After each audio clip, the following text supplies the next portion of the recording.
జరుగుతుంది. ఎవరు చూసి రాయొద్దు, వచ్చినంత వరకు రాయండి, ఓకేనా?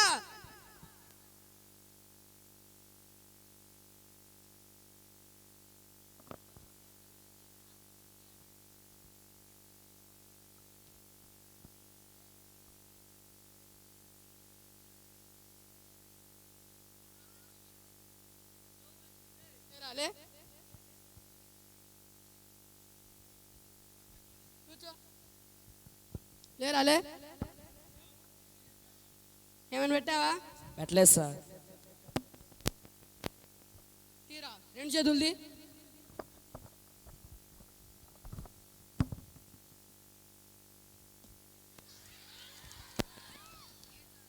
ఏంటిది? స్లిప్పులు సార్. చూసి రాయడానికి సిగ్గు లేదా? కష్టపడి చదవచ్చు కదా. నీ తల్లిదండ్రులు వేలకు వేలు ఫీజు కట్టేది ఎందుకు? చూసి రాయడానిక?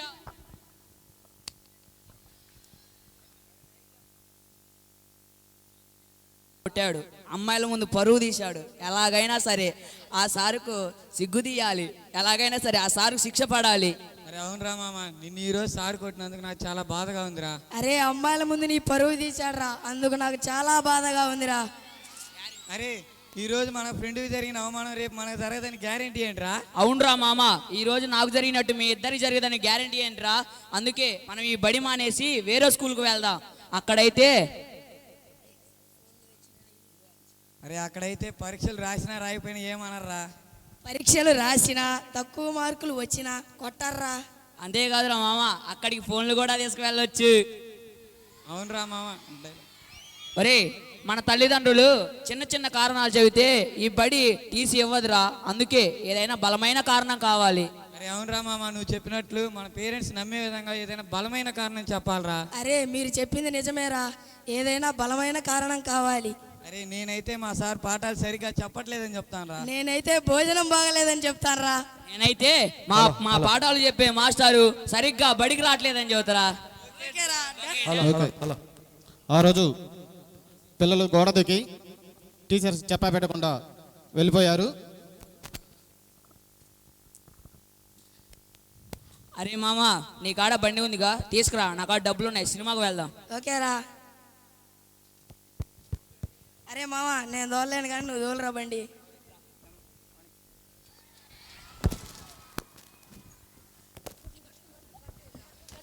దారిలో యాక్సిడెంట్ అయింది.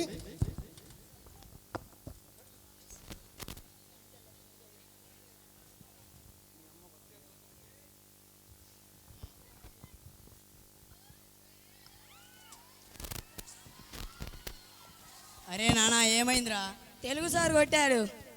అక్కడి పదాం పదరా, తెలుగు సార్ దగ్గర పదాం పదరా.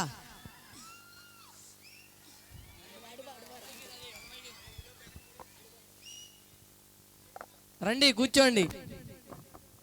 అరే అబ్బాయి, తలకా గాయాలండి, రాత్రి ఎక్కడికి వెళ్ళారు? ఆరోగ్యం బాగాలేకపోతే చెప్పొచ్చు కదా, ఇంటికి పంపించేవాడిని. ఇక్కడికి వచ్చింది మీరు చేసే మర్యాదల కోసం కాదు, మా అబ్బాయి తల పగలు కొట్టిన వాడిని అంతు చూద్దామని వచ్చాను. ఆవేశపడకండి, నెమ్మదిగా మాట్లాడండి. మా అబ్బాయిని కొట్టిన వాడిని ముందు పిలు. అరే అబ్బాయి వెంకటేష్, నిన్ను ఎవరు కొట్టారు, ఎందుకు కొట్టారు, నువ్వేం చేస్తే నిన్ను కొట్టారు? తెలుగు సార్ ఏం చేయకపోయినా కొట్టాడు సార్. తెలుగు సార్ని పిలిపించండి.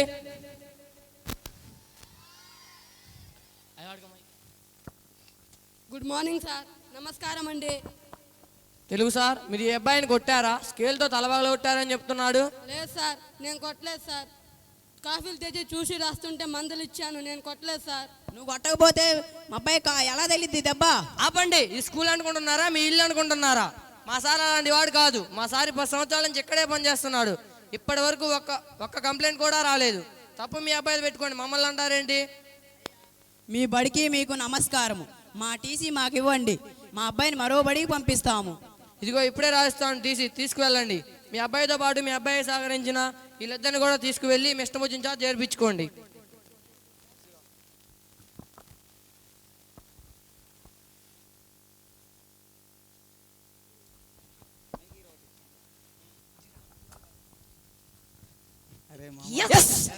సాధించాం రా. రేపు పొద్దున కలుద్దాం. పొద్దున్నే కలుద్దాం రా. స్కూల్కు వెళ్ళాలి, ఖర్చులకు డబ్బులు ఇవ్వరా? 500 రూపాయలు తీసుకొని బడికి వెళ్ళు నానా, 500 రూపాయలు తీసుకొని బడికి వెళ్ళు. థ్యాంక్ యూ నాన్న. అరే మామ నాకు మా నాన్న 500 ఇచ్చారా. అరే మామ, నాకు కూడా మా నాన్న ఇచ్చాడురా. కూడా 500 ఇచ్చాడ్రా. ఏం చేద్దాం?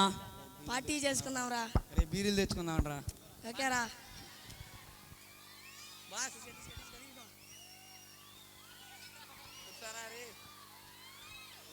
అది మ్యాచ్ అది. ఓకే, గుట్రా గుట్రా.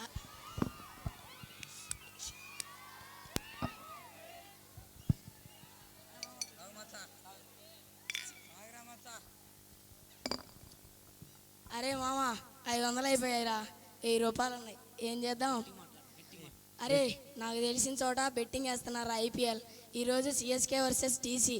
సిఎస్కేకి వెళ్ళి మ్యాచింగ్ వేద్దాం రా. ఖచ్చితంగా మన డబ్బులు మనకు వస్తాయి. వేద్దాం రా మామ, వేద్దాం. అరే అవును రా మామ, మనం ముగ్గురం కలిసి బెట్టింగ్ వేద్దాం రా. నష్టం వచ్చినా లాభం వచ్చినా ముగ్గురం పంచుకుందాం రా. ఓకేరా, రేపు పొద్దునే కలుద్దాం.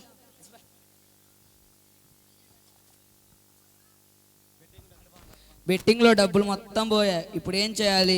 నాన్నకు తెలిస్తే కొడతాడు. ఏం చేయాలి?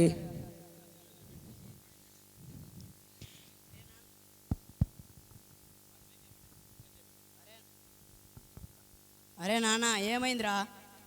ఏం లేదు నాన్న.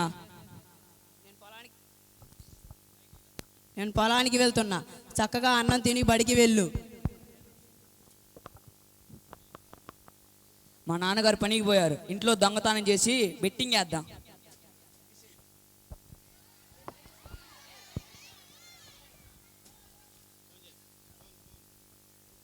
హలో మామ, ఇవరా డబ్బులు. దా వెళ్దా అంటే బెట్టింగ్ వేద్దాం.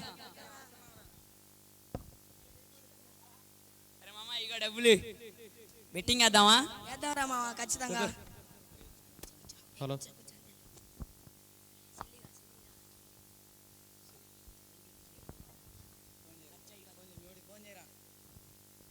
మా వాడికి ఫోన్ చేస్తా. చేయరా.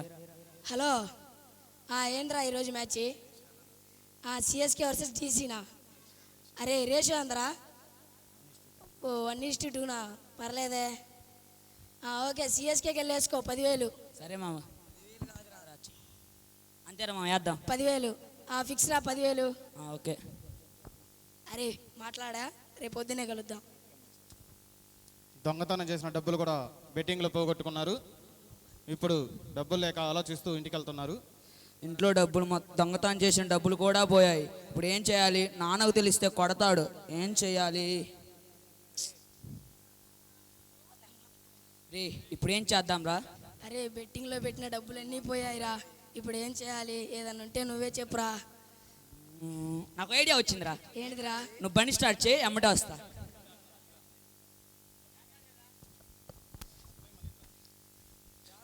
ఉరుకు ఉరుకు.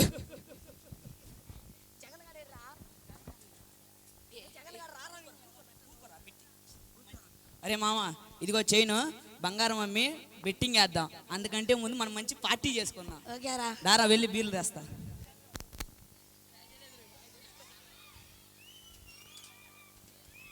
ఆడవారి మెడలో ఉన్నటువంటి చైన్ అని దొంగతనం చేసి ఆ చైన్ అమ్మి వచ్చిన డబ్బులతో బీర్లు తాగి కొనుక్కొని తాగుతున్నారు. చూడండి ఎట్ట తాగుతున్నారు. ఫుల్లుగా తాగారు. అరే మామ, మా ఇంటి కాడ వదిలిపెట్టరు.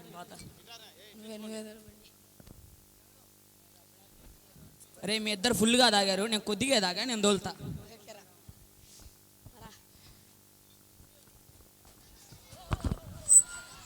యాక్సిడెంట్ చేశారు. అక్కడికి ఉరుకురా, ఒక ఉరుకు, విద్యార్థి చచ్చిపోయిండు. అరే మామ, వాడు చచ్చిపోయిండు. ఎవరింటికి వెళ్ళిపోదు, మన సంబంధం లేదు.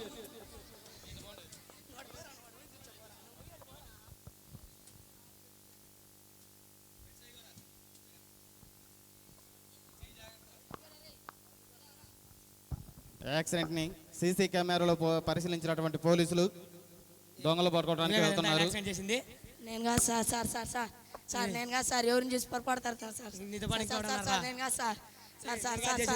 మేము కాదు సార్. మేము చేయలేదు సార్. మరి ఎవరు రా చేసింది? సార్ మేము చేయలేదు సార్. ఎవరు మరి? వెంకటేశ్వర అనే అబ్బాయి చేశారు సార్. వాడేవాడు మలిచి విద్రాడు సార్ సార్ ఆడంటే అరే సార్. కిషోర్ గారు జీవిస్తున్నాడు రా, ఎక్కడ చేశాడు?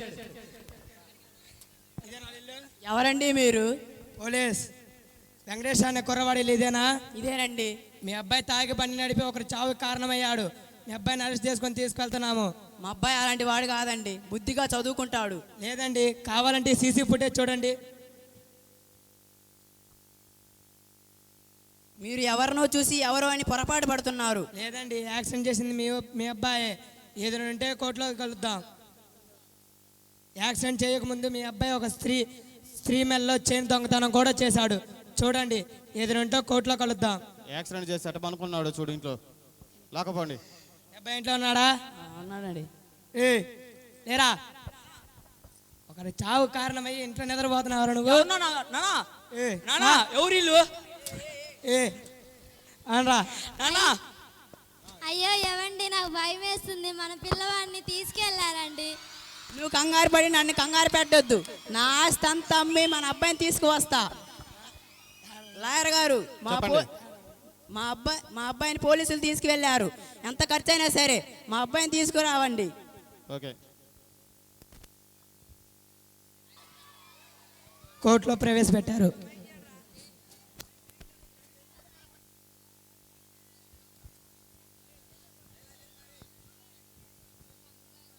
Order order order. ముద్దాయి వెంకటేష్, ముద్దాయి వెంకటేష్, ముద్దాయి వెంకటేష్. మీలో వెంకటేష్ ఎవరు? నీ వయసు ఎంత?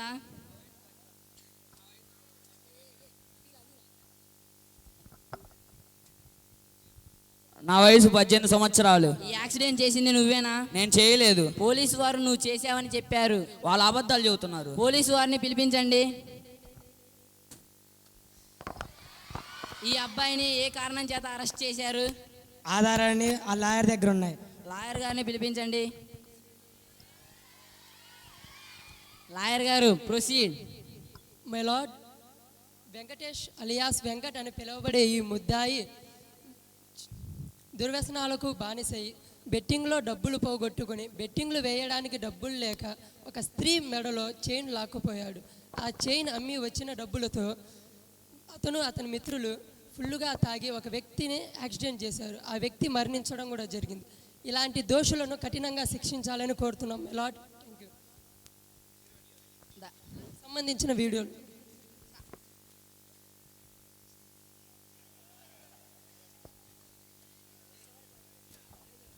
ఈ వీడియోలో ఉన్నది నువ్వేనా? నేనే. ఈ యాక్సిడెంట్ నువ్వే చేసావా? నేనే చేశాను. దొంగతనం ఎందుకు చేశావు? బెట్టింగ్లో డబ్బులు పోయినందుకు. ముద్దాయి వెంకటేష్ దొంగతనం యాక్సిడెంట్ తానే చేశానని ఒప్పుకున్నాడు. అంతేగాక ముద్దాయికి ఐపీసీ సెక్షన్ 392 మరియు 302 ప్రకారం ఉరిశిక్ష విధించడమైనది. తనకు సహకరించిన తన స్నేహితులిద్దరికీ ఐపీసీ సెక్షన్ 363 ప్రకారం 7 సంవత్సరాలు కఠిన కారాగార శిక్ష విధించడమైనది. నీ చివరి కోరిక ఏదైనా ఉంటే చెప్పు. నా చివరి కోరిక ఏమిటంటే మా తల్లిదండ్రులని మరియు మా ఉపాధ్యాయుని కానీ పిలిపించండి. వెంకటేష్ తల్లిదండ్రులు, వెంకటేష్ తల్లిదండ్రులు, వెంకటేష్ తల్లిదండ్రులు. తెలుగు గురువు గారు, తెలుగు గురువు గారు, తెలుగు గురువు గారు.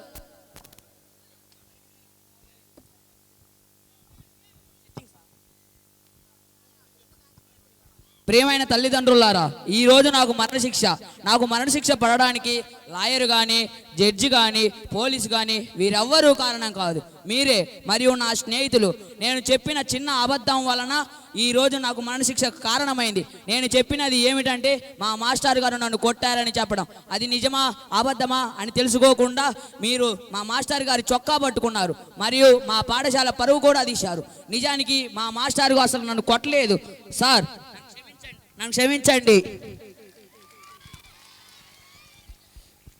ప్రియమైన తల్లిదండ్రులారా, ఏ రోజైనా నేను పాఠశాలకు వెళ్తున్నానా లేదా చదువుతున్నానా చదవట్లేదా ఏ రోజైనా నన్ను గమనించారా? లేదే. డబ్బున్నదని అహంకారంతో ఎంత అడిగితే అంత ఇచ్చారు. నాకు డబ్బులు సరిపోకపోతే ఇంట్లో దొంగతనం కూడా చేశాను. ఆ రోజే నన్ను ఏదో ఒకటి అనుంటే ఈరోజు బాగుపడేవాడినేమో. ఒక్కగానొక్క కొడుకు అని గారాభంగా పెంచారు. ఆ గారాభమే ఈరోజు నాకు ఉరిశిక్షకు కారణమైంది.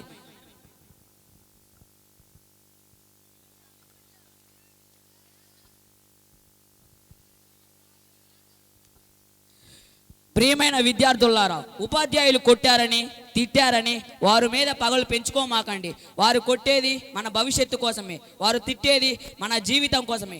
నాలాగా దుర్వ్యసనాలకి, అబద్ధాలకి, దొంగతనాలకి, బెట్టింగులకి పాల్పడకుండా మీరు చక్కగా చదువుకోండి. ఇక సెలవు.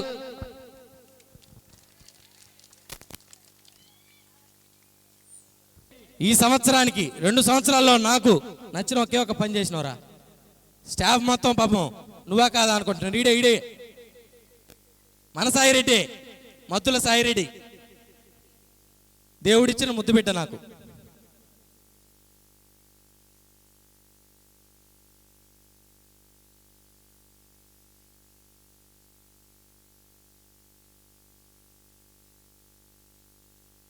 ఓకే, ఒక మంచి మెసేజ్. ఈ డబ్బా రాయుడే ప్రతి సంవత్సరం ఏదో స్కిట్ ఖచ్చితంగా విపరీతంగా పేలుతుంది. పోయినసారి చెప్తా ఉండవా, నీ గురించే నేను సెల్ఫ్ అలా లేపుతుంటే నువ్వు ఇలా పడేస్తావు. ఈ మాస్టారు మాతో పాటు 13 సంవత్సరాల జర్నీ. మార్పాకుల శ్రీనివాస్ చిన్నపిల్లలకి పలకలు దిద్దే టీచర్గా మొదలెట్టాడు. తర్వాత తన క్వాలిఫికేషన్ పెంచుకుంటూ, అనుభవాన్ని రంగరించుకుంటూ, పిల్లలలో పిల్లవాడై, అలాగే 100 సార్లు పద్యం ఖచ్చితంగా హోంవర్క్ ఇచ్చేటువంటి ఒకే ఒక టీచర్. ఒక పద్యం 100 సార్లు అంటాడు. ఒకప్పుడు పెద్ద కంప్లైంట్ ఇది, ఒక పద్యం 100 సార్లు రాస్తే ఏమొస్తుంది సార్ అని. చేయి నొప్పి వస్తుంది, ఖచ్చితంగా చదువుతాడని అంట. అప్పుడు చెప్పాడు, ఇప్పుడు చెప్తాడు. చెప్పు. మన తెలుగు సార్ పిల్లలకు ఖచ్చితంగా తెలుగు నేర్పించడంలో, మిగిలిన వాళ్ళు కూడా ఉన్నారు, ఒకరిని పొగిడేటప్పుడు మిగిలిన వాళ్ళు పొగడలేదు అనుకోవద్దు, సందర్భం కాబట్టి ఆయన పొగుడుతున్నాం. పిల్లలకి తెలుగు మీద ఉన్నటువంటి భయం ఇంగ్లీష్ మీడియం పిల్లలకి ఖచ్చితంగా పోగొట్టగల వాళ్ళల్లో ఇతను ఒకడు. కాబట్టి మనిషిని చూసి అంచనా వేయలేం. 2022-23 10th క్లాస్ ఫలితాల్లో ఉండవా కాసేపు, నువ్వు తర్వాత సెట్ చేసుకుందావు. 100కు 100 584 టోటల్ వచ్చినప్పుడు తెలుగులో 100కు 100 మార్కులు సాధించి పెట్టాడు స్కూల్కి. తెలుగులో 100కి 100. ఒకసారి చప్పట్లు కొట్టొచ్చురా.